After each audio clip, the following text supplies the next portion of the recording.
Selected मुख्यमंत्री तो mandate के मुख्यमंत्री है, तो जनता ने चुना है, तो इन्होंने नाम आगे किया था। बाउल माउथ है, मतलब ऐसा मुख्यमंत्री जो खुद कहता है हम इतना एक नेता को इतना गाली देते, इतना गाली देते, इतना गाली देते हैं कि हम ही नेता बन गए, खुद ही कह रहे गाली देते हैं। अब बताओ, गाली देने वाला सीएम बन गया। मुख्यमंत्री बने वो कितने योग्य हैं, काबिल हैं, कितने गहराई तक जाते हैं, कितने गंभीर हैं, केवल लाउड माउथ है। सबको पता है क्या कैपेबिलिटी है उनमें, क्या एक्सपीरियंस रहा है उनमें। ऐसे लोगों को रबर स्टैम्प भाजपा मुख्यमंत्री बनाती है। 1 रुपया में 1 एकड़, जो एक एकड़ नहीं, कई एकड़ जमीन जो है दे दिया गया। रिशु सिंह मामले को लेकर के तेजस्वी ने मोर्चा खोल दिया, प्रेस कॉन्फ्रेंस करके सरकार से सवाल पूछा, क्या छोटी मछलियों को बचाने के लिए इस तरीके का काम किया जा रहा। 30 सवाल पूछा है सरकार से, साथ ही साथ सम्राट चौधरी पर बड़ा बयान दिया। सुनवाते हैं आपको किस तरीके से सम्राट चौधरी को रबड़ स्टाम्प बता दिया। हर जगह बैठा दिए गए प्लांटेड अधिकारी जो इन बच्चों का कंपनियों में टेंडर और काम जो है मैनेज करते रहे। हम तो पहले से शुरू से ही कहते रहे, तो हम तो ज्यादा कुछ हम कहेंगे नहीं, लेकिन हमने ये भी कहा था कि नीतीश कुमार जी को यही लोग बीजेपी जो है आगे मुख्यमंत्री नहीं रहने देगा। वही हुआ, पहले भी हमने बोला खजाना खाली, घोटाला हो रहा, डीके टैक्स की बात की, वही सब हो रहा।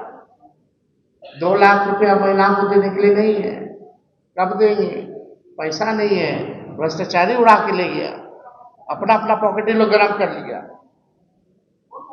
और आप तो सब लोग जान ही रहे कि मुख्यमंत्री अपरिपक्व है,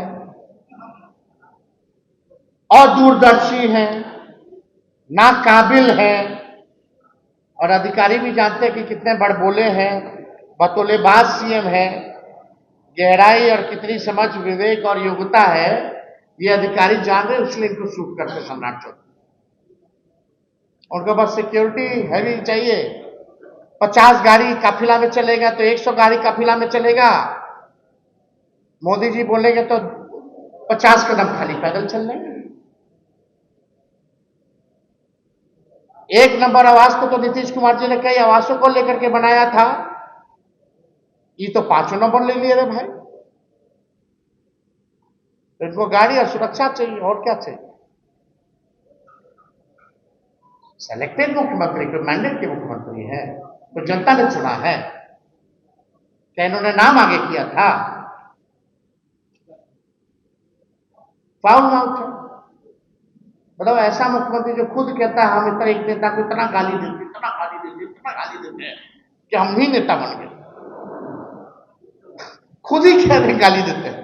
अब बताओ, गाली देने वाला सीएम बन गया। बड़ी अच्छी बात है, और तो हम कुछ नहीं कहेंगे, लेकिन सही मायने में जांच जो है कब होगा, और सरकार से कई विभागों में जो कंपनियां हैं उसकी जांच कब होगी। अब तक का कितना बिहार सरकार का खजाना रिशु सिंह ने लूटा है, या ये भी सृजन घोटाला जैसा हो जाएगा, या ये भी एस्टीमेट घोटाला जैसा हो जाएगा, या अन्य घोटालों जैसा हो जाएगा। जो मास्टरमाइंड है, जो लोग संरक्षण दे रहे हैं, क्या वो बचे रहेंगे। तो ये हमारा सवाल था, इसलिए हम प्रेस कॉन्फ्रेंस आप लोगों की समझ कर रहे हैं। ये हम लोग जानना चाहते हैं।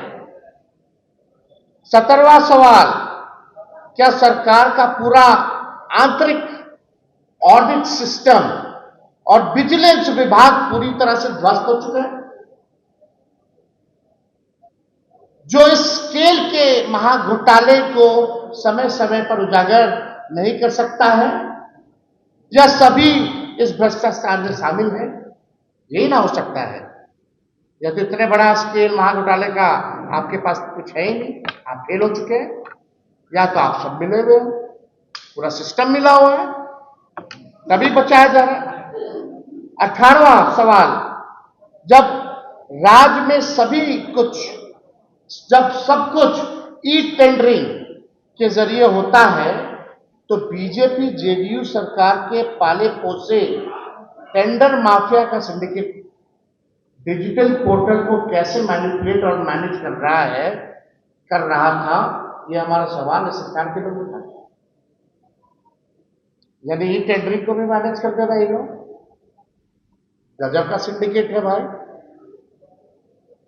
19वां सवाल, एसबीयू ने 4000 पन्नों का चार्जशीट में सिर्फ 7 मुख्य आरोप, 4000 पन्ना का चार्जशीट एसबीयू का, और केवल 7 मुख्य आरोपी को नामजद किया है और कहा है कि अन्य के खिलाफ पर्याप्त सबूत नहीं है। जब बाकी बच्चे रसूखदार अधिकारियों और नेताओं को क्लीन चिट देने में इतनी जल्दबाजी क्यों हो रही है? हम तो बताएं ना, रफा दफा करना है। 4000 का पन्ना में 7 गो मुख्य आरोपी, इसमें भी कोई आईएएस कोई मंत्री या कोई नेता नहीं, उनका नाम ही हटा दिया गया है, रफा दफा कराया जा रहा है। यही एक खेल एनडीए का, नीतीश जी का। और जो मुख्यमंत्री बने वो कितने योग्य हैं, काबिल हैं, कितने गहराई तक जाते हैं, कितने गंभीर हैं, केवल लाउड माउथ है, सबको पता है क्या कैपेबिलिटी है उनमें, क्या एक्सपीरियंस रहा है उनमें।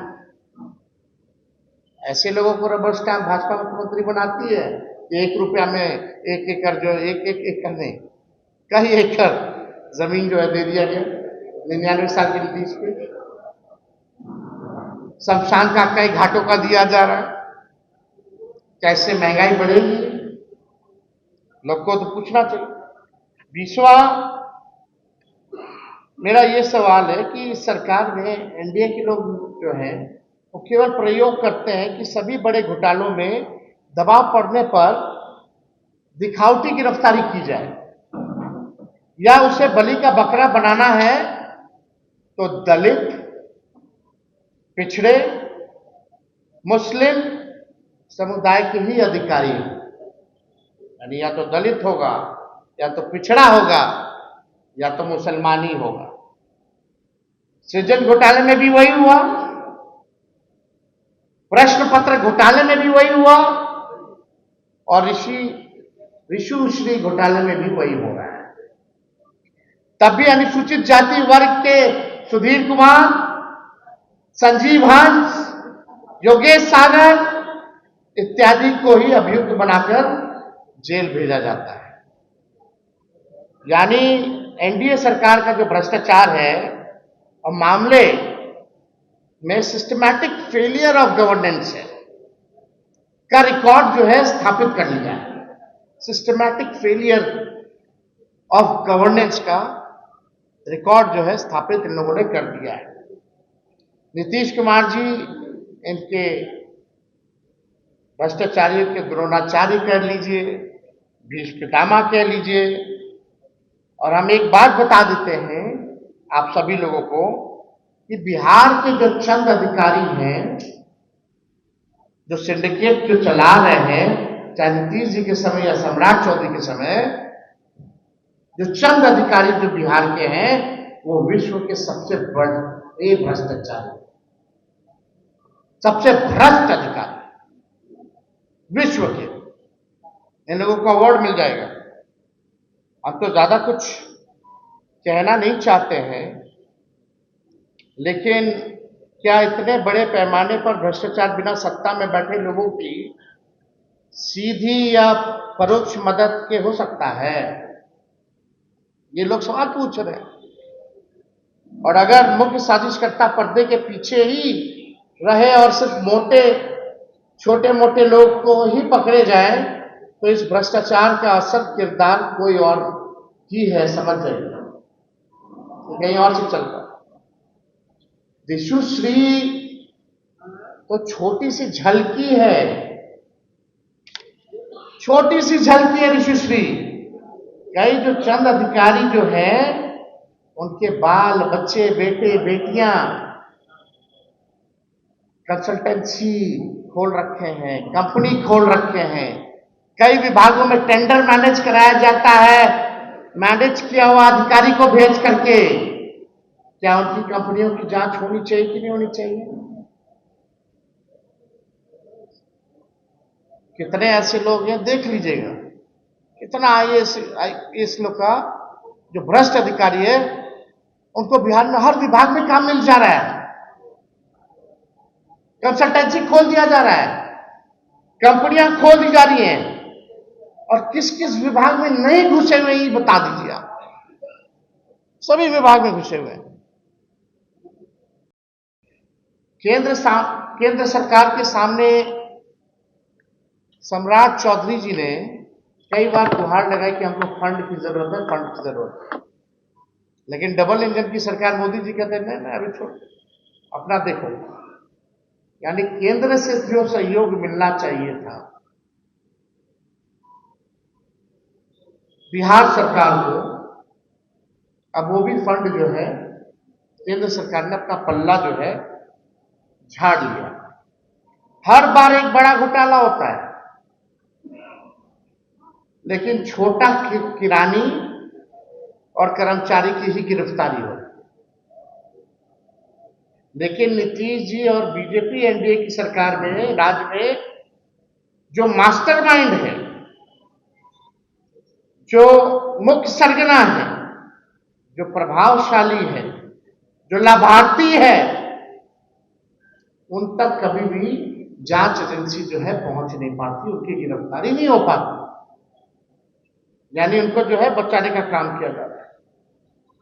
चाहे एस्टिमेट घोटाला हो, चाहे सृजन घोटाला हो, चाहे सीएजी घोटाला हो, चाहे टेंडर घोटाला हो, आप बता दो एक भी बड़े अधिकारियों पर अगर कार्रवाई की गई हो, एक भी मंत्री पर अगर कार्रवाई की गई हो, तो ये सरकार किसको बचाने में लोग लगे हुए हैं। हमने कई बार पहले भी डीके टैक्स का मुद्दा उठाया था, कई बार कई दिनों से उठाते रहे कि बिना डीके टैक्स दिए हुए बिहार में कोई काम नहीं होता। आज भले ही नाम का सरकार बन गया हो, लेकिन पूरा सीएमओ पर काबिज वही लोग हैं जो पुराना सिस्टम चल रहा था। आज भी वही रिटायर्ड भ्रष्ट अधिकारी जो है और बड़बोले जो सीएम हैं वो कॉम्प्रोमाइज्ड है। सम्राट चौधरी जी को कोई मतलब नहीं है। सम्राट चौधरी जी को तो केवल स्टैंप रबर वाले मुख्यमंत्री है, जो केंद्र से कहा जाएगा उस पर स्टैंप लगाने का काम करें। जो सम्राट चौधरी है एक अनूठा अंगूठा छाप मुख्यमंत्री है, जो केंद्र बोलेगा उस पर छाप मारते रहेंगे। बड़ा ताम झाम सिक्योरिटी का लेके चलेंगे, बड़ा बंगला चाहिए, उसी में वो व्यक्ति खुश है। ना केंद्र से कोई मदद मिल रही है। अब तो ऐसा मुख्यमंत्री जो 1 रुपए में 1 एकड़ किसी एनजीओ को दे देता हो, करोड़ों रुपए की लागत से जो संरचना जो बिहार सरकार ने बनाई है, वो व्यक्ति चाहे योग के बहाने या किसी के बहाने, मुंगेर में तो योगा पहले से ही सबसे पहला सेंटर था वो योग का, वहीं से योग का सेंटर जो शुरुआत हुई, यानी 1 रुपए नहीं 99 साल लीज पे जो बांस घाट है 80-90 करोड़ का जो बना, उसको जो दे दिया गया। अब जो है पर्ची और महंगा कटेगा। अधिकारी लोग भी असल में जान रहे हैं, जैसे मुख्यमंत्री पहले नीतीश कुमार जी का स्वास्थ्य गड़बड़ था, तो हम लोग बोलते रहे कि भाई स्वास्थ्य गड़बड़ है, इनको हाईजैक कर रखा अधिकारी लोग, ये कठपुतली मुख्यमंत्री हैं। वही डीके टैक्स जब हम 17 महीने आए तो हम लोगों ने उस पर काम किया, कार्रवाई की, डीके टैक्स नहीं चलने दिया गया। हम लोगों का कंसंट्रेशन उन 17 महीनों में गुड गवर्नेंस पे था। 5 लाख लोगों को नौकरी देने में था, अपने वादे को, कमिटमेंट को पूरा करने में लगा रहा। लेकिन कुछ लोग बेचैनी में, नौकरियां मिल रही है तो फंड नहीं रहेगा, तो ये नहीं रहेगा, वो नहीं रहेगा, तो इनका घोटाला नहीं चल रहा है। तो इन लोगों ने मिलजुल करके कठपुतली मुख्यमंत्री जी से उसके बाद अपना काम से सबके पत्ते खोल देने की धमकी मिली है कि सबके पत्ते खोल देंगे। भाजपा जदयू ने सत्ता संरक्षित और पोषित भ्रष्टाचारियों को क्यों सजा से इम्यूनिटी क्यों दिया हुआ है? पांचवा हमारा सवाल, वित्त विभाग के तत्कालीन संयुक्त सचिव, जल संसाधन विभाग, भवन निर्माण विभाग के इंजीनियरों की गिरफ्तारी के बाद क्या सरकार ने इस बात की समीक्षा की है कि इन्होंने अब तक कुल कितने करोड़ के सरकारी फंड को डाइवर्ट किया, और अगर हां तो इस राशि को सार्वजनिक करने में देरी क्यों की जा रही है? क्या सरकार में बैठे लोगों को इनमें से कट मिलता है? ये हम लोग जानना चाहते हैं। कई विभाग में टेंडर घोटाले हुआ, ऋषि श्री जो मैनेज किया, 2 आईएएस गिरफ्तार हुए, कई इंजीनियर गिरफ्तार हुए, लेकिन कितना पैसा डाइवर्ट किया गया, कितने का घोटाला हुआ, वो अब तक क्यों नहीं बताया गया? या तो कट मिलता होगा तो बचाया जा रहा। छठा, आरोपी ऋषिश्री पहले से तय करता था कि ठेका किससे मिलेगा, और विभागीय का जो टेंडर होता है, जो क्राइटेरिया होता है, जो शर्तें होती हैं, विभाग उसी हिसाब से तय करता है। पूरा सिंडिकेट है ये। तो हम पूछना चाहते हैं, क्या इस सिंडिकेट के सरगना मुख्यमंत्री और मुख्यमंत्री कार्यालय व निवास में बैठे अधिकारी थे और हैं? क्या किसी को भनक नहीं लगी? सातवां, जांच में सामने आया है कि सरकारी विभागों में बिल पास कराने और टेंडर देने के बदले 2% से 3.5% तक का फिक्स कमीशन चलता था। क्या यह भ्रष्टाचार का नग्न सरकार के जीरो टॉलरेंस के दावों की धज्जियां नहीं उड़ाता?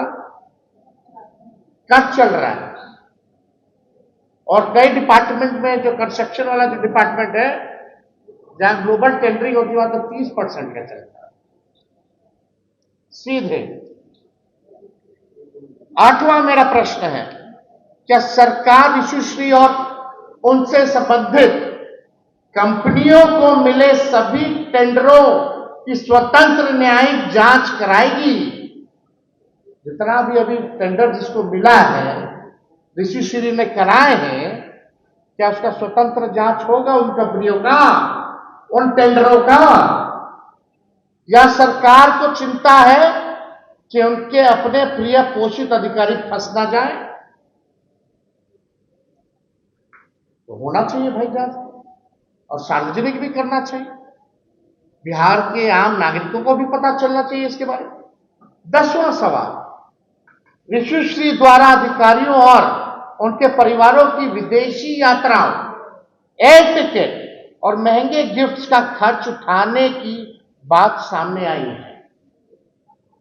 गृह विभाग, ईओयू, निगरानी और खुफिया विभाग यानी इंटेलिजेंस ब्यूरो इस वित्तीय लेन देन से बेखबर क्यों थे? उनको नहीं पता था कि विदेश यात्राएं पर भेज रहा है ऋषिश्री लोगों को, होटल महंगा लग्जरी करा रहा है, एयर टिकट कराया जा रहा है, तो बेखबर ये सब एजेंसी क्यों थी भाई? या सरकार से उन्हें बेखबर रहने का ढोंग करने के लिए कहा गया था, तभी बेखबर होने का ढोंग कर रहे होंगे? पता तो सबको है।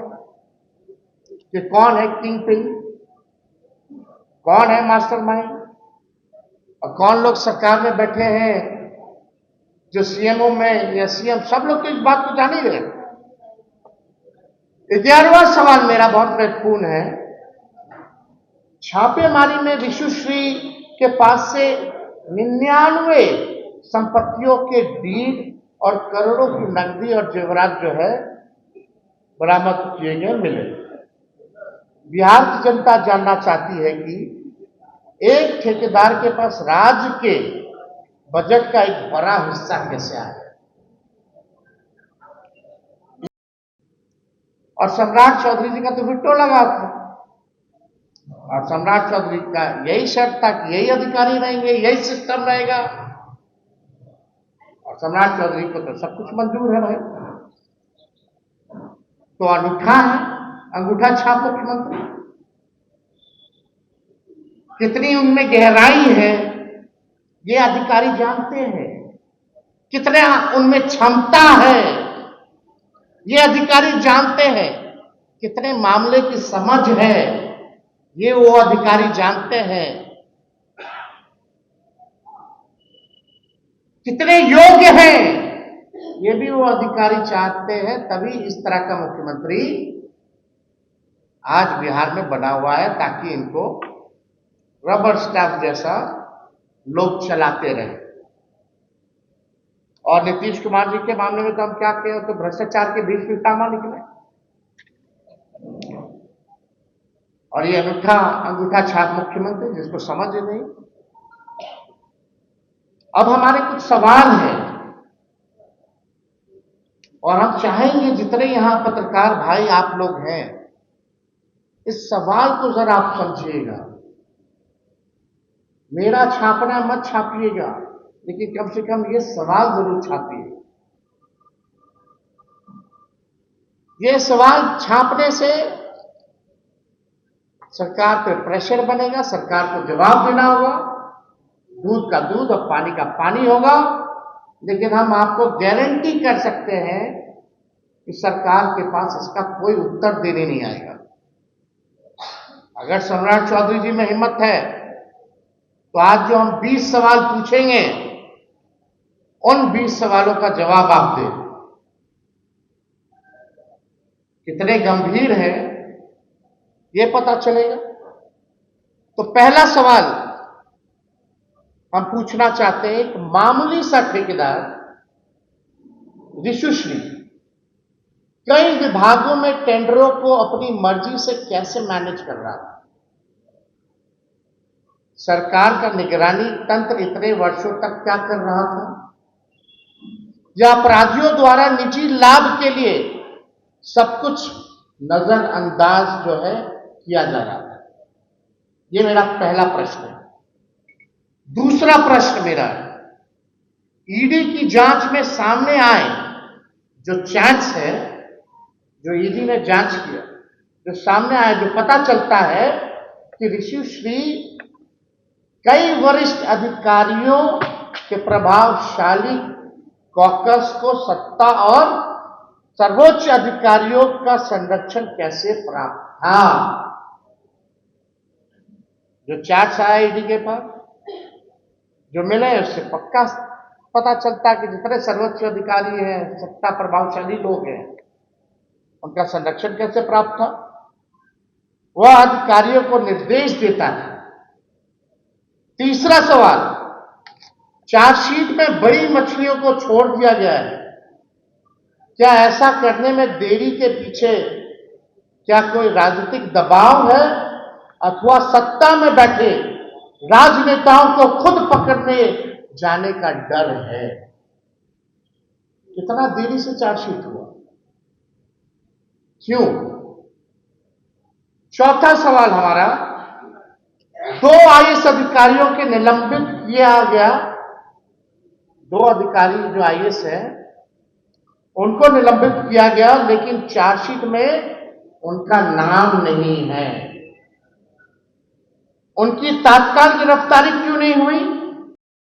12वां, सरकार केवल छोटी मछलियों और कुछ चुनिंदा अधिकारियों के बली का बकरा बना रही है।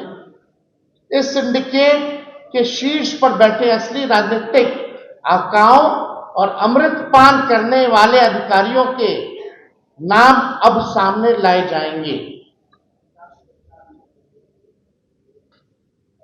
आप समझ जाइए, पूरा सिंडिकेट है, लेकिन केवल किरानी, छोटा मोटा इंजीनियर, यही सबको पकड़ता है।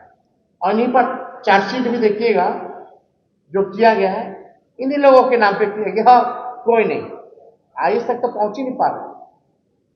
अब जिसका सिंडिकेट वगैरह चल रहा हो उसका भी पता कर पा रहे लोग। 13वां सवाल, जिन विभागों में ये महाघोटाला हुआ उनके विभागीय मंत्रियों ने अभी तक अपनी नैतिक जिम्मेदारी लेते हुए इस्तीफा क्यों नहीं दिया? कोई नैतिकता ही नहीं बची हुई है, कोई नैतिकता नहीं बची हुई। अगर इतने घोटाले हुए हैं तो सरकार मानो ना भाई कि हाँ घोटाले हुए, तो जिम्मेदारी कौन लेगा? किसी भी मंत्री ने इस्तीफा नहीं दिया, कोई नैतिक जिम्मेवारी नहीं उठा रहा। 14वां सवाल, सरकार को सभी जानकारी उपलब्ध हो जाने के बाद भी 1 साल से अधिक का समय लगा। ईडी के कहने के बावजूद भी बिहार पुलिस ने महीनों तक एफआईआर क्यों नहीं दर्ज की थी? हम जानना चाहते हैं बिहार पुलिस पे, पूछना चाहते हैं। इतना साल से सब पता है, ईडी कह रहा है इतना महीना से, और आप लोग जो है किसी पर जो है चार्जशीट नहीं कर रहे। क्या ये देरी सबूतों को मिटाने के लिए है, अपनों को बचाने के लिए है, और फाइलों को दबाने के लिए की गई थी? ये सवाल जानना चाहता है। ये बिहार के आम नागरिकों का पैसा है, किसान रो रहा है, छात्र लाठी खा रहा है, नौकरी नहीं मिल रहा, महंगाई चरम सीमा पर है, पेंशन कर्मचारियों को नहीं मिल रहा, हालात खराब है, कर्ज बढ़ रहा है। ये लोग घूस पे घूस, घूस पे घूस, घोटाले पे घोटाला, घोटाले पे घोटाला, कोई कार्रवाई नहीं की जा रही। 15वां सवाल, कुछ अधिकारी इस घोटाले को दबाने के लिए दूसरे माध्यमों का सहारा ले रहे हैं। बिहार सरकार के वकील ऋषि श्री के खिलाफ कोर्ट में उपस्थित क्यों नहीं हुए? ऐसा तो गजबे हाल है भाई। बिहार सरकार का वकील कोर्ट गया ही नहीं ऋषि श्री के खिलाफ, उपस्थिति नहीं था। क्या इसका जवाब नहीं जानना चाहिए? क्या किसी को पता नहीं चलना चाहिए क्या कारण था इतना बड़ा घोटाला? यानी तो साफ स्पष्ट हो रहा है कि घोटालेबाजी को बचाया जा रहा है, कुछ को बलि का बकरा बनाया जा रहा है और केस को रफा दफा किया जा रहा है। ठंडे बस्ते में भी हो जाएगा। 16वां सवाल, कोसी बेसिन विकास परियोजना और गुजरात की कंपनी को कोसी बराज का ठेका दिलाने में टेंडर माफी या ऋषि श्री ने मदद की। बिहार के बाढ़ नियंत्रण और सुरक्षा से जुड़े इतने संवेदनशील प्रोजेक्ट में इतनी आसानी से भ्रष्टाचार कैसे हो जा रहा है? क्या इन्वॉल्वमेंट है कोसी बेसिन विकास परियोजना का? गुजराती कंपनी है, उसने बचाया जा रहा है। अगर है, हालांकि सरकार जो है आप लोगों का ध्यान भटकाने के लिए इधर उधर दौड़ाता रहता है, लेकिन असल मुद्दा ये है।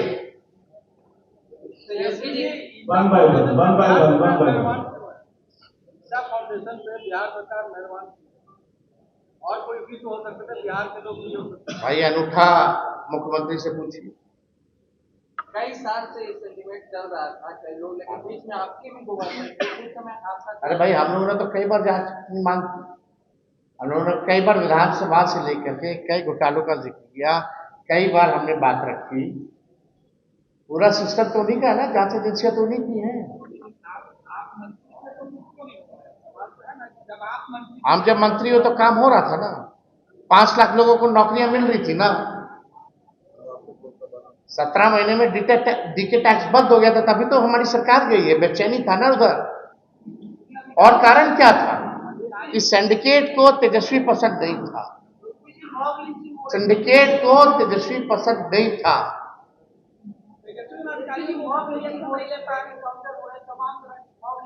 आज इस पे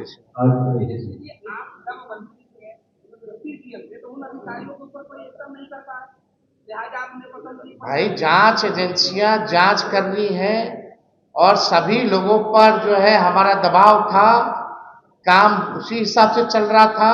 लोगों को हम नापसंद आ रहे थे। हमारी मात्र 17 महीने में सरकार चली गई। भाई हम हमारे पास गृह मंत्रालय नहीं ना था भाई। चलिए,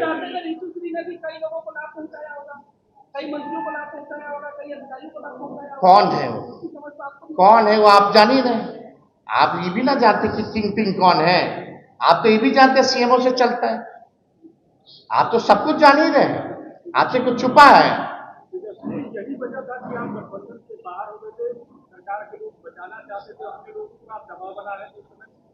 आप समझ जाइए, सिंडिकेट के लोगों का हालत खराब था।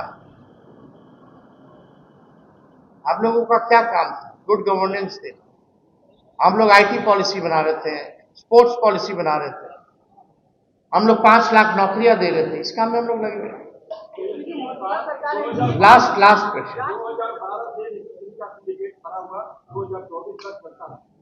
जब तक सरकार इनकी रहेगी तब तक चलता रहेगा, अभी भी बचाया जाएगा। अरे भाई आप सृजन घोटाला देखें, आप तो थे ही। आपने एस्टिमेट घोटाला भी देखा होगा, आपने सीएजी घोटाला भी देखा हो, आपने टेंडर घोटाला भी देखा। सब चीज तो आपने देखा ही।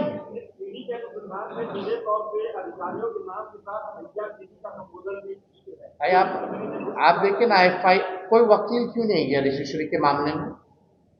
चार्जशीट में कोई अधिकारी का नाम क्यों नहीं?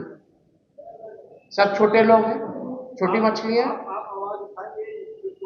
तो ये इसमें तो भाई आप लोग का सहयोग चाहिए ना। हम लोग तो टिके रहते हैं, आप ही लोग ना डाइवर्ट हो जाते हैं। आप लोग तो ट्रकें दिखाने में लगे रहते हैं।